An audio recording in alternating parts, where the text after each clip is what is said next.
Hey guys, Sneaky Snake here, Brothers in Arms, World of Warships, and today's video we're going to take a look at two excellent ranked battle replays that were submitted by a couple of my friends in APOC. The first one by Professor Cleo and the second one by Mega Dude. For this first replay, Cleo is playing in the Amagi, the Tier 8 Japanese battleship, and he's playing some domination here on the map Sea of Fortune. So we're in ranked Season 9 here in World of Warships, and it's going to go until June time frame. It started in late April, and it goes until the first couple weeks of June. And we all know what ranked is. It's the 7v7 game mode that Wargaming puts out. You drop in by yourself, and you try to make it all the way up to rank 1. Some people start at rank 23 if you're new, or if you are not new, you start somewhere in the mid parts. I don't recall exactly, but the reason why is because I really don't partake in ranked. I played one season, I think it was season 5, when it was tier 7. I got to ranked 9, and then I just lost interest in it, and for good reason. This game mode is absolutely cancer. At least, not in practice, of course, but just in the opinion of a lot of friends of mine that play this. It's, well, it's quite the headache, to be honest with you. We got a little Discord voice channel in APOC just for those that are playing ranked, and it is populated every day, and boy oh boy is it the crying and salt infested voice chat if ever there was one. Oh boy, because again, you have to drop in by yourself, so you can't count really on anybody in voice comms to hook you up or to do some team plays with, so you're at the mercy of playing with all of the other players that populate the game, which unfortunately the vast majority of them are not necessarily good. But anyway, these two replays you're going to see today are two absolutely stellar replays. And this one, of course, is in the Amagi. Now, what do you need to know about the Amagi? The TLDR on this ship is that it's a battle cruiser design, technically, and it doesn't have the best armor design, at least in thickness. But when it comes to the deck armor and all the various angles, it's actually pretty trollish, to be honest with you. And at close range, it's very difficult to citadel. This ship does take a lot more citadels at range. You have the biggest broadside of any tier 10, of any tier 8 battleship in the game. You have 10 410mm guns. You can see you get 5 turrets with 2 apiece. And this thing is extremely capable of dealing devastating broadside salvos to enemy ships, be it destroyers, cruisers, or battleships. So this is a ship that has some very terrifying firepower. The accuracy on the guns is a little bit suspect at times. Contrary to popular belief, the Nagato at tier 7 and the Amagi at tier 8 are not extremely good snipers. They do have pretty good dispersion, pretty good accuracy, but it's by no means something that you should be relying on with every salvo that you shoot, and sometimes it can be a little bit frustrating. The ship, however, in true keeping with a battleship or a battle cruiser design, has a maximum speed of 30 knots, which is pretty nice. The ship does handle relatively pedestrian, 870-meter turn circle, 17.3 second stock rudder shift, which is, it's not the best. The surface detectability is also pretty bad as well, at least relatively speaking, for a battleship design. This thing, at least in Cleo's build, is at 13 kilometers, and that is a full concealment build on the ship. And then lastly, even though it doesn't really matter too much for rank, the AA on the ship is, it's okay. It's not anything close to American, it's not anything close to French, but it is decent. So, how do you want to play this ship in ranked, or how do you just want to play this ship in general? You want to try to get to the flanks. You want to work this thing over like it's a very large cruiser, get to the flanks, and utilize your brutal firepower to be able to deal lots and lots of damage. And you can see here at the beginning of the game, basically all of Cleo's team has lemming trained to the west of the A and the B cap. Of course, in ranked here on Sea of Fortune, 2 of the caps are right in the middle of the map, and one of them is actually inside of the A cap, which is the B. So it provides a wonderful opportunity for players that are way too confident in their abilities, or for players that are just bad at the game, to go kill themselves very early on in the game by trying to get onto the capture zone. Now, of course, if you haven't noticed by now, there are no destroyers in this game. There are a huge amount of battleships in this one. His Cleo manages about 11,000 there on that Bismarck's broadside. But each team has at least 4 battleships, and well, no, excuse me. Each team does have 4 battleships and 3 cruisers. So there's a lot of hit points to throw around. There is a lot of broadsides to be had. And we're going to see how he stacks up damage over the course of this game. You can see the enemy team has made a very nice aggressive push to get to the C cap. And at this point, Cleo just has to keep running away, kiting away at anywhere from half to 3/4 speed and just shooting broadside salvos at whatever target is giving him the best possible angle to deal lots of damage. And again, this is Amagi 101. Regardless if this is ranked or random battles, this is definitely the way to play it. So he's looking here for another shot here on the enemy Bismarck, the second one that has a lot of hit points. However, he decides at this point, as he's got 1 second left on the reload, that he's going to try and get the kill secure here on the second Bismarck that is burning down. He's at about 6,700 hit points, but then the salvo falls in, and he manages to pick up his first kill of the game on that tier 8 German battleship. He's up to 35,000 points of damage, and so far so good. His team has a lead of 380 to 180. The enemy team does capture the C objective, so they will be getting some points here every few seconds, 2 for that matter. But his team unfortunately loses the Richelieu, who decided to be an idiot and go right into the B cap. Tried to get in there, sat bow on, and just got obliterated by everybody. So while the enemy team has lost more ships, the position that his team is in is not necessarily favorable. And the reason why is because the enemy team is getting ready to shove some stuff into the A cap, but because his team has deployed well to the west of the A cap, there's also those islands right there that really restrict shooting into that area of the map from those angles. So once the enemy team realizes that Cleo's team is in a really bad position, they're going to shove all their ships into those middle caps and try to get all 3 at the same time. So, you know, in the next few minutes, it's not going to be looking too good. However, Cleo now gets to munch on this ridiculously inept Amagi, and what you're going to see over the next couple minutes is the kind of players that constantly are about in ranked playlist. Right there, the very first salvo, 34,000 points of damage. Somehow that Amagi had no idea that Cleo was over here and provided a full broadside. However, nothing's going to change.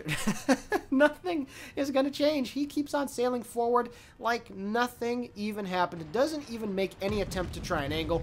Doesn't even make any attempt to try and do anything about the situation that he's in. Cleo, unfortunately, gets a little bit trolled right there by that accuracy, and you saw a lot of the shells fell just short of the Amagi, and a couple landed a little bit too long, and that's a problem with Japanese battleships as a whole. A lot of the time, their horizontal dispersion is the culprit of some wicked RNG rolls, with the exception to that rule being the Izumo with the 3 turrets at the front. But yeah, I don't know what this guy's doing. Like, I just can't explain this. And, you know, I finally understand why there's so much salt in that voice chat when they all decide to get in there and bitch to each other and amongst each other playing ranked. I completely get it. Because when you come across dudes like this, Ninja Chicken, unfortunately, but they're on your team, it just feels like that there's nothing you can do. That you can't carry harder. There's nothing more that you can do. And yet another broadside. I think this is broadside number 4, where he's just been driving in a complete straight line the entire time. No attempt to angle, no attempt to maneuver, no attempt to do anything. And Cleo's only lost a few thousand hit points, you know, a few pens here and there, a few over penetrations here and there, but nothing catastrophic. And he's actually going to use his first heal of the game to get back about half of the remaining hit points that he has. He's now going to turn his guns into play as the enemy Otago burns down his friendly hipper. So all of a sudden the score is 260 to 422. However, Cleo is going to secure his second kill of the game. He's already up to over 100,000 damage courtesy of that guy, providing him all of his hit points on a silver platter. The game is still relatively close at 300 to 378, but unfortunately the enemy team is now going to capture the A objective here sometime in the near future, and the Edinburgh manages to take care of the friendly Mogami. So all of a sudden, his team only has 4 ships. The enemy team only has 4 ships, but they have a very commanding lead at this point, and it is going to increase here in the next few minutes. So Cleo has to make this play, needs to get on the C cap to try and slow down the points game. But of course, the mechanics of point gaining in domination, I don't remember what patch it's in. Some of the maps you get about 3 points about every 4 to 5 seconds for having a capture point contested, or not contested, but secured for your team. But you can see here, about every 3 seconds, the enemy team gets 2 points for each cap. And right there, there's +4, and then we count 1, 2, 3, and there we go. You get another +4. So it actually speeds up the game a little bit and forces players to make these moves a little bit faster. And for those of you out there that didn't know about that, it's something that's very interesting to know. So at this point, he's got 13 seconds left on the cap. The Edinburgh is only on 1,500 hit points, the enemy Edinburgh that is, and he is smoking up. So Cleo does not have to worry about this guy at the moment. And you can see he's looking for a broadside shot on Bad Wolf in the Otago. It looks like he's going to creep forward into the B cap. You can also see one of his friends in the Turpets did manage to get on the A cap as he picks up his solo base capture. And did I say capture a lot right there? Yes, I did. Anyway, full broadside is out. The shells are going down range. Somehow the Otago had no idea that this was coming, and Cleo manages to get the Citadel for 12,000 damage, picks up the high caliber in ranked, and secures his 3rd frag of the game, bringing the score back a little bit. And then the team gives it away yet again. The Alabama takes care of the friendly Edinburgh, so now it's 240 to 516. And unfortunately, the Turpets that is trying to capture the A objective is below 20,000 hit points. And he has a almost full health Alabama and a Bismarck coming down on his position, bearing down on him. So it is not looking good. And you can take a look in chat. So at the beginning, if you didn't notice it, everybody was like, let's go lemming over to the west. Cleo, of course, says, is it a good thing that I followed the lemming train? And no, lemming trains are just, it's literally the worst thing that you can do. There was a hot minute a long time ago in the early days of competitive World of Warships where deathballing, which is basically, it's basically a friendly term for lemming training, but, you know, at least you have players that are, you know, doing lots of things related to teamwork, smoking them up, angling correctly, all that stuff, and you basically just move as a blob. But in ranked and randoms, lemming training really just doesn't work, because as you saw what happened to his team, the enemy team is able to envelop you from all these different angles and get to all these different positions where you're just not able to angle from all of the shells that are going to be coming in, and you just slowly get picked apart one by one, at least by a team that knows how to shoot correctly. And that same thing has happened. Now Cleo, at this point, is on the A and the B cap, so right now the enemy points game is at 0, and his team is getting 2 points every 3 seconds, and hopefully he's going to be able to get both of these caps and at least you know, give some more points for his team, because they surely need it. His team is down by almost 300, or about 400 points, I should say. And you can see his friendly North Carolina is coming in. And what you're going to see next might anger some of you guys. You might think out there, why did Cleo make this play? But it is going to pay off at the end of the game. Now you can see here he's in a little bit of a predicament. His angle is not necessarily good to the Alabama, and he cannot continue to move to his northwest. So he's going to have to turn to the right and only be able to utilize his rear turrets. But what he does right here is that he's going to leave the friendly Alabama, I meant, not North Carolina. Or no, it is North Carolina, excuse me. He's going to leave his friendly North Carolina to fend for himself. Now you might be thinking, well, Sneaky, this is a terrible play. Why is he not supporting his teammate? Well, his teammate is about to get into a really bad situation as well, because the enemy Bismarck that was last spotted has since about faced, and is now coming full speed into the middle of the A-cap. Eats about 15,000 from just the forward guns on the Bismarck, and now that North Cal is not only being shot at from the right, but he's also got the enemy Edinburgh who is in the C-cap shooting at him from his left. So that guy is dead. It's just going to take a little bit of time before he kicks the bucket. Now Cleo here deciding to shoot some high explosive shot at those enemy battleships. A bit of a curious choice, considering that the Amagi's penetration on the AP is extremely good, but he does manage to pick up the Confederate at 136,000 points of damage, which is nice. But anyway, he decided to shoot high explosive, and that's one of the few little points of this replay that I didn't necessarily agree with when I first watched it. Amagi AP, especially on German BBs, is able to ravage it, especially if you hit it in the superstructure. And even if they're angled really nicely, all you got to do is penetrate that boxy forward part at the front, and you're going to be able to do lots of damage. Now, the second part of this replay that I don't agree with is right here. He goes around the corner and has an Alabama full broadside, but unfortunately he is providing a full broadside as well, and he has to stay on this course. Unfortunately, he puts the Alabama down to 1,000 hit points, but hopefully his secondaries will be able to take care of business before the front turrets get into play, and that's exactly what happens. So he picks up his 4th kill of the game, and at this point, he slows down a little bit, throws off the Bismarck shells, which is nice, but the other little thing that I will say here, he didn't have his forward guns turned towards the Edinburgh, and unfortunately, he wouldn't be able to shoot at him right now, which is something that is unfortunately going to cost him 3 torpedoes right on the nose of his Amagi. has to use his damage control, and now the Anabra is shooting up into the upper section of his battleship. Takes about 6,000 damage there from the first salvo, and then 6,200 from the second one. He does manage to pick up the Kraken Unleashed as he picks up his 5th kill of the game, but unfortunately right there he took a little bit more damage than I think that he should have in that situation. But regardless of that, I'm just nitpicking here. He is having a monster carry, and at this point he has about 20,000 hit points, and he's going up against a Bismarck that has 24,000. But he has the advantage because he is kiting away from this guy, and his secondaries have pretty nice angles to be able to shoot back over the shoulder. You can see there the first broadside of armor-piercing shot right into the nose of that German behemoth, just like I mentioned earlier, and he still manages to do 8,300 points of damage. But he decides to load the high explosive again, and this is just me nitpicking. This is not a fundamental issue with this replay. This is not a fundamental issue that's going to cost him the game. I just wanted to say the armor-piercing shot on this is so nice that where he's aiming at right there, just unload armor-piercing, and you'll be able to do a lot of damage. 5,300 damage right there, however, on the high explosive salvo sets a double fire that the Bismarck is immediately going to have to repair.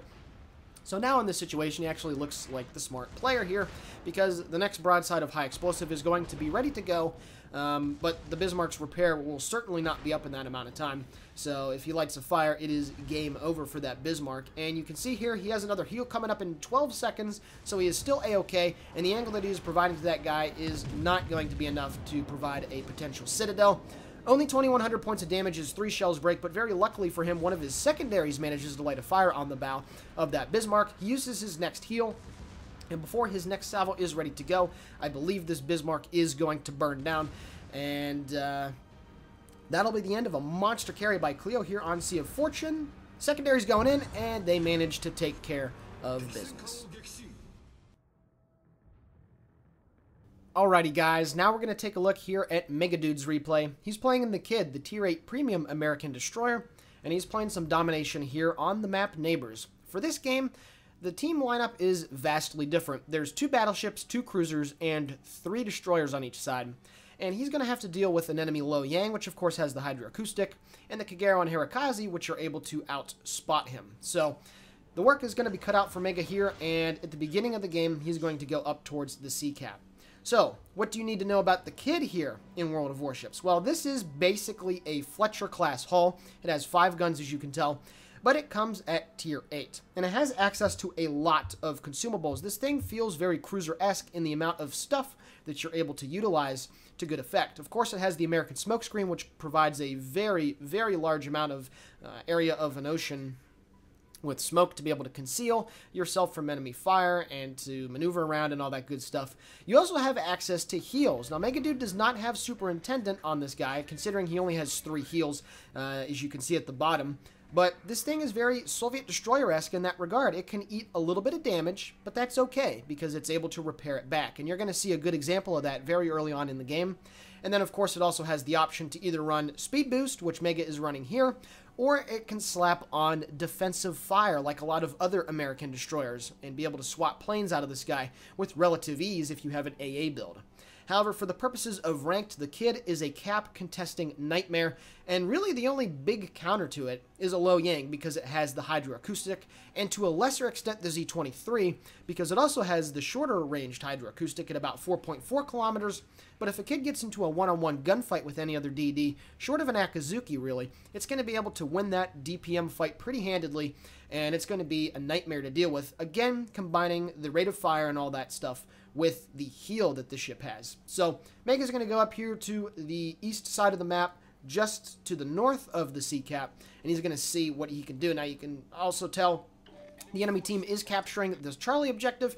The enemy Prince Eugen does get spotted, and then Mega gets spotted right there by the enemy Kagero, and he's going to immediately open up on this guy. And in a gunfight like this, well, it's really not that fair. The Kagero does have the alpha damage, you can see right there. Mega takes almost 3k damage from that very first salvo, but he's immediately going to turn away and utilize the very nice DPM that the ship has. But takes another decent hit from the Kagero, and that's the only trump card that that thing has. If it's able to land shells on target very nicely, it can do a lot of damage to American DDs, especially if it hits at the meaty front portion. However, you can see his buddy in the Lo Yang has moved into the cap far enough to be able to utilize his hydroacoustic, and Megadude is going to help with the in the conjunction with the friendly Lo Yang He's able to chunk down that guy, and they are able to get the kill on that enemy destroyer. So very nice stuff right there. Mega was radared for a little bit. You can see the enemy Chapayev that is moving into the sea cap. So even though the Chapayev's radar is down, Mega is definitely going to have to book it out of here. He's taking a little bit of damage, but you can see he's going to be able to get a little bit of that back with the repair. And once again, this Chapayev was a smart guy, utilizing his radar at the right time to be able to push Mega off the cap and get some damage into him. And then he's just, you know, nonchalantly charging into the sea cap. And I'm not 100% sure about that play. But, you know, it's ranked again. And I've already said it a few times, but this is what people deal with, I guess. Unfortunately, Mega is spotted right here, and there's 2 enemy BBs getting ready to shoot at him, plus the Prinz Eugen. In very quick succession, he loses well over 10,000 hit points, utilizes his repair, and uses his first heal of the game. So he got chunked down to about 4,600 hit points, and over the course of the next few minutes, he's going to use his heal to get back quite a bit of those hit points. And this is where the strength therein lies for the kid. Now, say pay to win all you want, but this is why this thing is just such a great destroyer, because it has this heal. You're able to get yourself into some pretty sticky situations, but that's okay because you're able to repair quite a bit of it back. Something else that I forgot to mention about the kid, it only has 1 quintuple torpedo launcher, and they are the Benson torpedoes, so the speed is in the mid-50s. I think it's 54 or 55 knots. The range is pretty nice at 9.2 kilometers, at least for a Tier 8 destroyer. But in all honesty, it is still a rather mediocre torpedo because of the speed. It's just difficult to get a lot of consistent hits because they're so slow. And I'd much rather take torpedoes that are fast, that have lower damage, like German torpedoes, than torpedoes that hit really hard, but they're really slow, because it's a lot harder to predict where you need to drop them.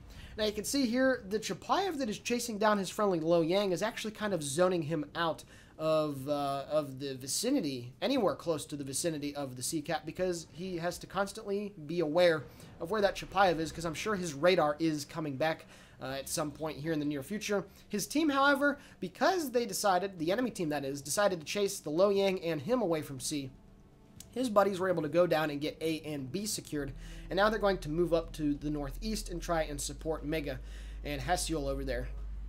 So his team actually made a pretty nice smart play here at the beginning, trying to get over and getting those caps taken care of, because of course getting on caps really does mitigate it when you lose ships, because if you have a nice point lead, it's not necessarily the end of the world if you lose some ships, because you're still going to have a nice little cushion.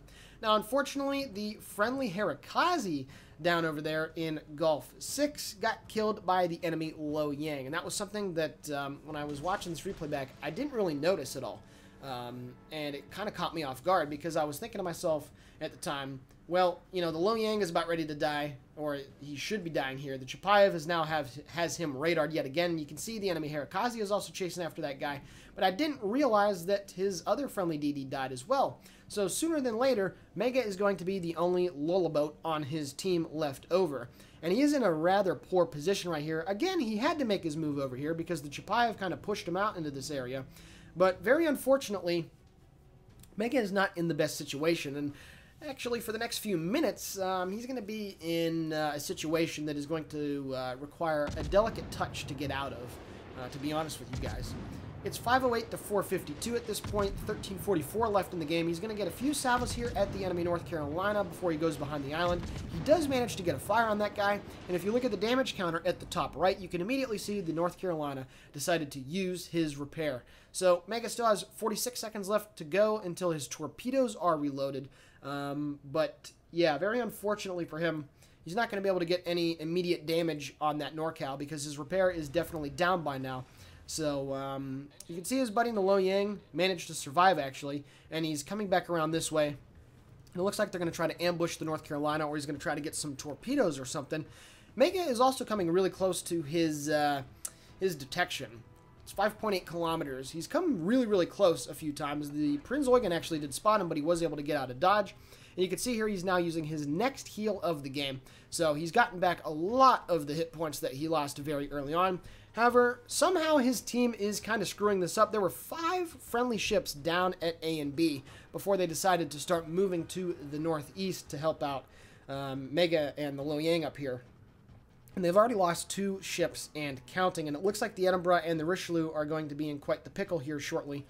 So, even though his team still technically has the lead and the 2-cap lead, it's not looking good. You can see that the enemy Chapayev is moving to the southwest and is going to try to get over towards the A-cap. So the enemy team is making the right play. The Chapayev did have, not many hit points to work with, I should say. And he's making the right play. He's just going to stay in stealth and go over there and try to get on those caps. So at this point, Mega's trying to figure out an angle to torpedo this North Carolina, but this guy is actually being really, really sneaky. And, Mega has to be careful here, too, because 5 torpedoes from the kid is not going to be enough to kill a North Cal at about 65,000 hit points. It's just not going to be enough. Some of them are going to hit the weak torpedo belt, yes, and some might hit the bow, but you just don't have the brutal torpedo power that a Benson does. At least it has 10. At least it has enough torpedoes to be able to deal lots of damage. So, at this point, Mega realizes that he's just going to try to head back down to the south. The North Carolina finally gets spotted coming around the corner, going really, really slow. So Mega is going to turn just enough to be able to drop his torpedoes, and the fish are going to go downrange at that guy. So 646 to 592 now. The friendly Edinburgh and the Richelieu are doing a pretty decent job of trying to stay alive as long as possible. You can see the Chapayev is now spotted again, the enemy Chapayev that is, taking some shots at the Richelieu, who is now sitting kind of broadside. It looks like he's trying to turn to his right, but you can see all the fire that's going in, and also fire on the Edinburgh, his friendly Edinburgh as well. So now Mega is heading back down towards this cap. His torpedoes continue to move in on the North Cal. Looks like you're actually going to get quite a few hits here. The Lo Yang manages to hit him with a couple torpedoes, and we're going to see here what happens. I would imagine that the North Cal popped his repair because he took a torpedo near the bow, so hopefully Mega's torpedo is going to be able to get a flood. 2 of them managed to hit, but unfortunately no flooding is on that guy. Very, very unfortunately for him. That does not happen. Maybe the repair was still up for another couple seconds, but regardless, that North Carolina has been shut down quite a bit. Unfortunately, though, the Edinburgh looks like he's going to kick the bucket here really, really shortly. Torpedoes are going in on him, and he does manage to dodge them. Still alive. He actually gets the kill on the Prinz Eugen, at least, before he's going to kick the bucket. So, at least making a good play to get a frag before he kicks the bucket, which is nice. Mega's now opening up back over the shoulder at the enemy North Carolina, who did use his damage control. Hopefully he'll be able to get a fire on that guy, and now he's going to get back into the C-cap. So at this point, the enemy team is not going to be getting any points right now, as his team is going to accrue some over time. But unfortunately, the Richelieu kicks the bucket from the Chapayev's spam, and now the Chappie's going to get in on the A-cap. So his team, it's 3 versus 5, and we're going to have to see here what Mega's going to be able to do. Unfortunately, the Lo Yang is using his hydroacoustic right now, so that's why Mega is detected. And unfortunately, off to his right, the North Cal has a nice little broadside, so Mega decides, screw it, I'm going to go around the corner and see what I can do here. You can see here he's getting ready to shoot at the enemy Lo Yang. He's on 2,300 hit points, puts him down to 1,000 hit points, so Mega secures the kill on that guy, drops his torpedoes to the left on the enemy North Carolina. He's now turning to the left to try and get out of dodge of the torpedoes from the Lo Yang, manages to dodge them, lands 3 torpedoes and picks up a double strike and the high caliber on the North Cal, and then picks up a triple strike, 3 in 1. What an amazing play by Mega Dude right there. Completely calculated, completely bold, goes around the corner and sinks 3 enemy ships in about 12-13 seconds in style.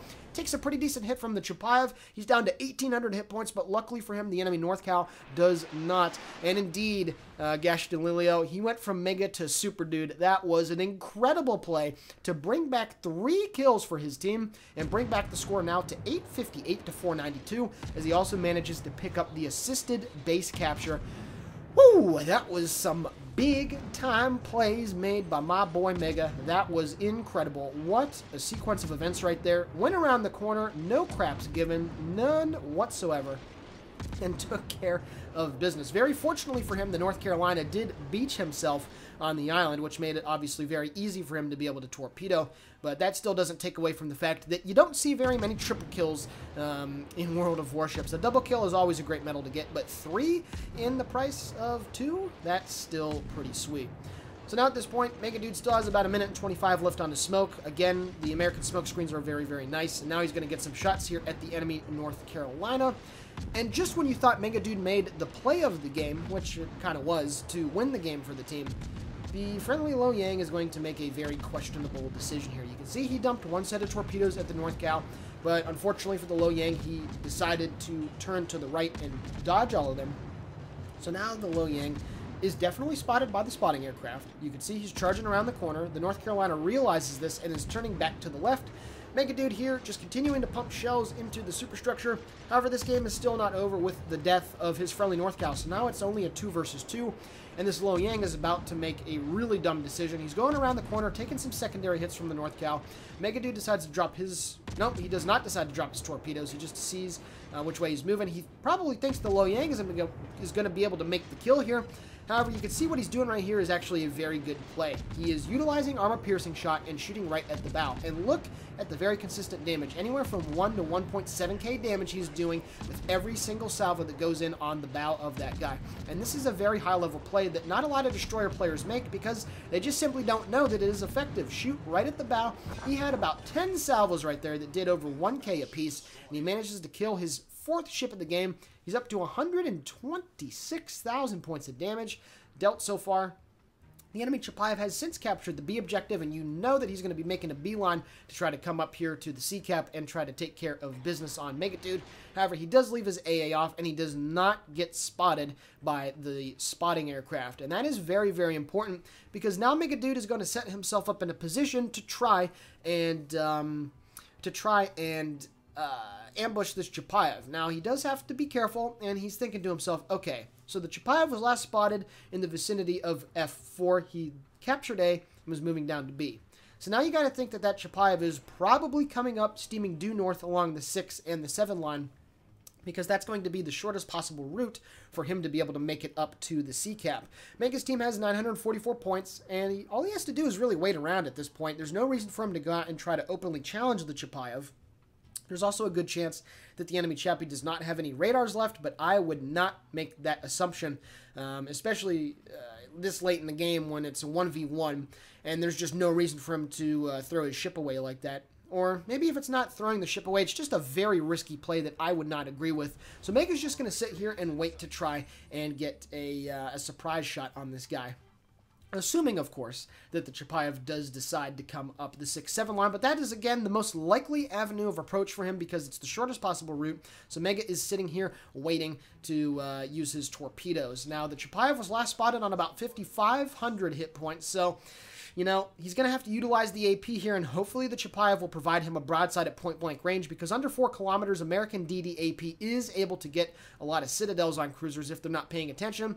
And right as Mega moves forward here, he gets detected for a split second. So now he knows the Chapayev is right behind him, and he's going to have to swing his guns around. But because it's an American DD, these mechanized turrets only take about 5.5 seconds to make a 180-degree turn. He does have the high explosive loaded, but he switches back to the armor piercing. You got to imagine that the Chapayev has his guns trained to the left, so at this point, Mega Dude immediately switches back to the guns, and there he is, and the Chapayev is not looking his way, and he takes care of the Kraken to secure the game.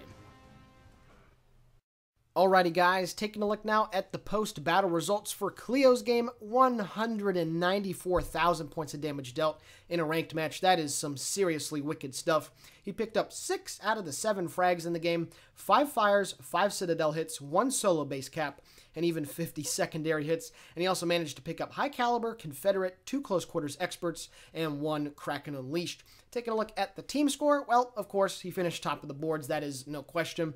I don't remember the base XP off the top of my head, but it was somewhere in the vicinity of 2,600. So an excellent game by Cleo in the Amagi, and showing you just how deadly this thing is when it can get out on a flank and utilize its brutal firepower to bring the enemy team to its knees. Taking a look at Mega's post-battle results, 632,000 credits received, 14.7 total experience earned, and 3.3k total free XP earned. He picked up a double strike, which was technically a triple strike, a dreadnought because reasons, Kraken Unleashed, and high caliber. He dealt 128,000 points of damage off of 218 shell hits and 5 torpedoes. He sank 5 enemy ships, had 6 fires, 2 citadels, 4 base defense ribbons, and 1 assisted base capture. Taking a look at the team score, 2,403 base experience. That is a solid carry by Mega Dude in the Kid. Taking a look at the detailed report as well, 59,000 damage dealt with the main batteries, 52k with the torpedoes, 16,000 with the other. And look at the damage that he received, 25,500. That is almost as much as a full health Khabarovsk. And it shows you why the Kid, if it's able to utilize its heals and it doesn't die early, is a destroyer that is really, really tanky. So I hope you guys enjoyed both of these ranked replays. These are some of the better ones that I've seen recently, be it replays that have been submitted by you guys to us or, browsing around on the other YouTube channels for World of Warships. Those were some excellent ranked games, and I hope you guys enjoyed these replays here on Mother's Day. So with that being said, this is the Sneaky Snake for Brothers in Arms World of Warships signing off. Guys and gals, as always, have a great day.